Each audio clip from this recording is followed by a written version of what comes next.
Nico Hulkenberg is going to Sauber for 2025. Esteban Ocon somehow managed to find a job for next year. Carlos Sainz is going to hell. Sergio Perez's career is in deep trouble. I won't be surprised if he starts sucking dick for a living. Mattia Binotto is making a return to Formula 1. Oliver Behrman is about to have the worst teammate experience ever. Red Bull is imploding harder than the shits you take after Taco Bell. New 2026 regulations have just been introduced. New tracks and circuits are also underway.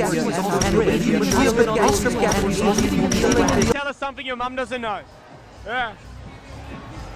Formula 1 in 2024 has been packing with an enormous bulge of drama. During the season break, we had Lewis Hamilton going to Ferrari, Charles Leclerc extending his torture, Gunther Steiner getting fired, Christian Horner catching a case, and now we are in the halfway point of the season, the summer break. And my goodness, is there just as much drama as there was before. But getting straight into it, in this video, I'm going to tell you guys everything you need to know so you don't miss even a whiff of the Formula 1 tea, and of course, my honest reactions to everything. Like this, for example. Oh! Ew! Dude! What the fuck? But anyways, let's get into all this drama that could probably distract Max Verstappen from all his childhood trauma. All the way back in April, Nico Hulkenberg signed a contract to join Sauber starting 2025. And while this may seem like a bad move, considering Sauber is a team that probably has a bigger budget for their social media platforms than actually developing their cars, You know what to do with that big fat butt. Wiggle, wiggle, wiggle. this is actually a pretty decent move by Nico, considering that the team would turn into Audi in 2026. Plus, his other option would be Haas, or in other words, hell. Now, of course, is this move a gamble? Yes. But you know what they say? In gambling, there are no losers, only quitters. That was a joke. Don't actually gamble. But speaking about Sauber turning into Audi, for those of you guys who don't know, Audi will be taking over Sauber starting 2026. They have a whole project cooking up. They even have a concept livery ready to go for their car. I think it looks like a Haas. You know what? Never mind. I guess Nico is going to hell. But realistically though, Audi has got a lot of potential. And the reason why I say that is because they've been 100% committed to their F1 project. So committed that they've been stealing employees from other teams left and right. And this brings us to Mattia Binotto's return. Nobody asked for this. Literally. This right here is a group photo of the people who asked for this. Ever since Audi announced their takeover of Sauber, they started grabbing people everywhere. They stole McLaren team principal Andrea Seidel and just sacked him a year later. Another big move recently was Red Bull sporting director Jonathan Wheatley, who will be their team principal in 2026. But the main headline everyone's talking about is Mattia Binotto know how to manage a team, returning to Formula 1 by leading the Audi F1 project, overseeing and making decisions for the entire operation. What the fuck what do you mean? How have you, oh man, you're just ruining it. Look at my lips, you're ruining it. I really wanted to say that Audi is destined for greatness, but this is really making me reconsider. Binotto rejoining F1 has gathered a lot of mixed reactions. Some people are happy to see him back and maybe he could do some good for the team, but once again, we can only expect so much from the guy. I'm just thankful he's not team principal, because well, we all know what happened when he was. But now, ladies and gentlemen, Max Verstappen's and Charles Leclerc's, we head to one of the biggest headlines in the summer break. After months of speculation, hundreds of articles, countless rumors, the F1 community finally got an official announcement. And it's that Carlos Sainz is officially going to Williams. Cue the montage, baby.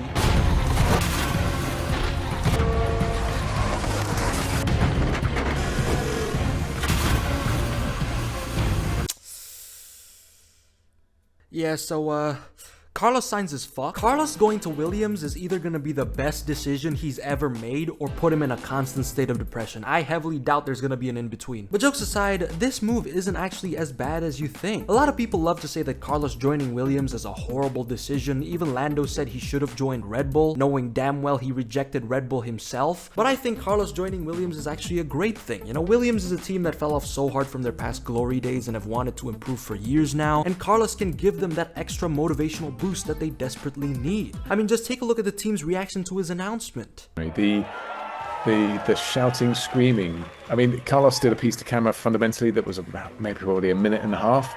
They missed the first minute. There was just screaming ongoing in that period of time. This is actually so wholesome. Carlos Sainz would be in a team that will appreciate him a lot, has a team principal that's just absolutely amazing, and a teammate that's actually healthy to compete against. Compared to fucking Red Bull, the most toxic work environment, Mercedes, which probably wasn't an option to begin with, Alpine, nobody wants to go there, and Sauber, that I bet the moment Carlos saw the news that Binotto was going there, he was like, nah, I'ma head out. So Williams is the best choice he could have made, and even if it doesn't work out and he ends up finishing in P20, it's pretty much no different than his experience in Ferrari. Probably a good thing at this stage. We'll talk over this. The red flag is out, and Nicholas Latifi will be out of that car fairly sharpish. No. They're the same picture. Though I don't agree with James Vowles saying that Carlos and Albon are going to be a feared driver lineup. Mainly because this lineup won't be able to do shit if the car is a tractor anyway.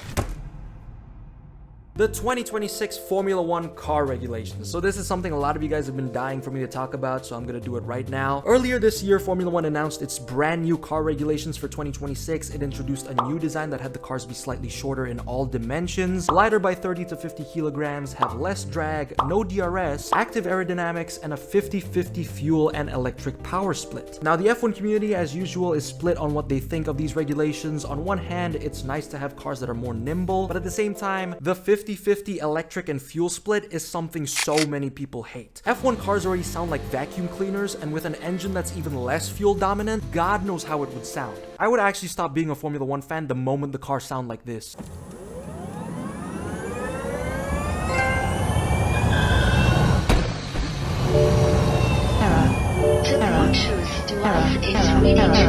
Now this might seem like a joke, but knowing Liberty Media, it might just be a reality. One of the most annoying things about this regulation change though is the fact that F1 keeps on saying that it's for the sake of environmental sustainability. On electrical power brings with it environmental responsibility, and Formula 1 is committing to keeping more materials above ground. While they have the most inefficient calendar and 99% of the emissions are from planes and boats to transport the cars anyway, like the only thing F1 is sustaining here, or at least trying to, is their public image. And of course, let's not forget that we have the case of Sergio Perez. This man's career is in deep, deep waters. If this woman right here is a Formula 1 career, then that would be Lewis Hamilton, down there would be Carlos Sainz, and then there's Sergio Perez. He's cooked. Before the summer break, the last thing Sergio Perez said in an interview was, "I will not be responding to any future speculations." Roll the clip. A bit of time off coming up now. There's been so much talk about your future, of course. How difficult is it dealing with all of that? Yeah, I've said it before, I don't think I will be responding anymore to any future speculation. Now, I'm no psychologist, but does he sound confident? No. Does he instead sound like he's gonna try and blackmail Christian Horner and maybe shit himself a little bit? Probably. Checo's future is in huge jeopardy. Red Bull might have said that they're keeping him for the meantime, but some speculate that Ricciardo would be getting a seat, if not then Lawson, Yuki, or someone else completely out of the picture. But I think if we're talking about someone who truly deserves his seat, then it's gotta be Logan Sargent. As much as this is a joke, if you would actually replace Sergio Perez with Logan 5 races before the summer break, I guarantee you no one would probably tell the difference. It's such a shame though that Logan Sargent won't be having a seat for next year, although I completely do understand why. But it's alright, Logan, even with Formula 1 not working out, just remember that there's always MotoGP. Take a look at what happened.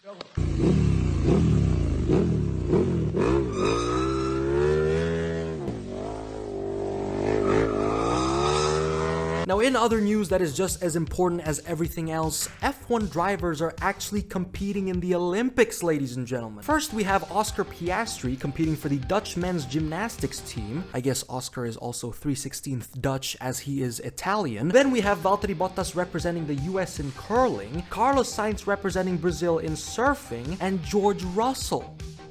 I genuinely can't tell if this is another person. This genuinely just looks like George. They even got the country right too. Now obviously haters will say that these are not F1 drivers and in fact people who just look like them, and all I have to say to that is, have you seen any of these two in the same room? Exactly. I rest my case.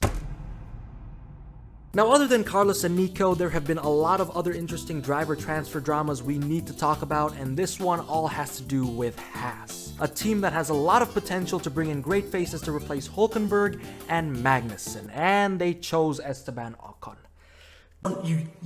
It's like your brain doesn't fucking work. You idiot. You're honestly an idiot. I don't know what's wrong with you. I don't know what the hell Haas saw in Ocon to hire him, especially after witnessing the guy nearly kill Pierre Gasly God knows how many times. This has got to be one of the most mid decisions Haas could have made. Esteban is a pretty decent driver, you know, there's no denying that. I'm gonna keep it real. He's a solid driver, but his on-track behavior just cancels everything out. Ocon had a big oversteer. Yeah. Okay, mate, you okay?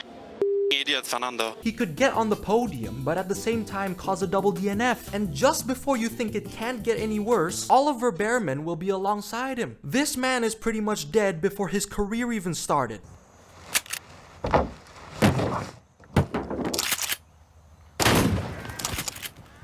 That's it for me.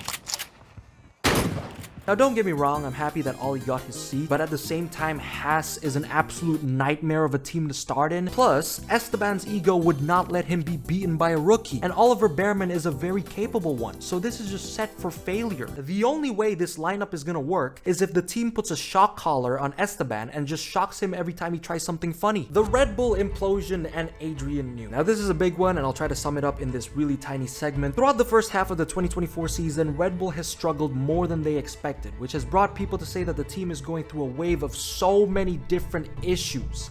And they're kind of right. Their car isn't as fast, their team principal uncontrollably sends dick pics to his employees, there's huge internal drama in the team, one of their drivers forgot how to drive, they lost Adrian Newey, who has just been rumored recently to be going to Aston Martin, with an announcement coming in September. God bless, please let this happen, I need Alonso to cook up his 33rd. And as mentioned before, they lost Jonathan Wheatley, the man who helped pull off Red Bull's lightning quick pit stops and Christian Horner's right-hand man. These two losses were devastating for Red Bull, and Christian Horner as well. When Wheatley leaves, the closest thing he'll have to a right-hand man is his right hand. That probably jerks his cock off when he's talking to his female employees. So conclusion, Red Bull might just be fucked.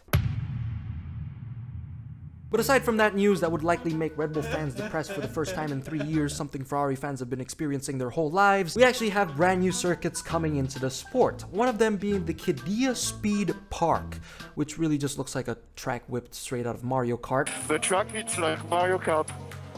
There's like plastic bags everywhere. Apart from the Madrid circuit replacing Barcelona in 2026, we have this replacing Jeddah in 2028. And all you need to know about this circuit is, does it look cool? I guess so. Is it probably going to be impractical? Yes. And is it going to take a couple human rights violations to complete? Also yes. Now the circuits don't stop there. There's also the possible return of the Turkish Grand Prix, a potential addition of Kilami, South Africa, and Chicago. I swear at this point, by the year 2050, the F1 calendar is just going to be packed with US states. I won't be surprised if there's going to be a Hawaiian Grand Prix. Heck, maybe even the Hood Grand Prix, and it's just Charles Leclerc doing this.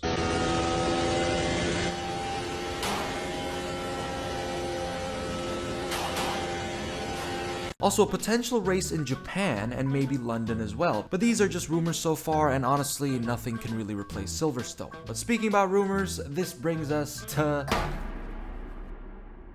Rumors and speculations run Formula 1. I swear, the amount of rumors we've heard about where Carlos Sainz was gonna go for 2025 is enough to make a nun go insane. You stay still, But as per usual, Formula 1 did not disappoint with the amount of rumors we've gotten coming into the summer break. Like Nikita Mazepin potentially making a return after news dropped that Alpine team principal Bruno Famin will be replaced by Oliver Oakes, director of High-Tech GP, which Mazepin's dad has a huge investment in. If that happens, I might just go to MotoGP. We also have Max Verstappen potentially going to Mercedes or Aston Martin in the coming years, Sergio Perez off to pursue his Chinese F4 dream, and other rumors that are pretty interesting or just straight up annoying and wouldn't happen anyway. But as this video comes to a close, so far we're only halfway through the season, so there's a lot of events that could happen in the future. There's still a lot of stuff we don't know, and honestly, anything could really change.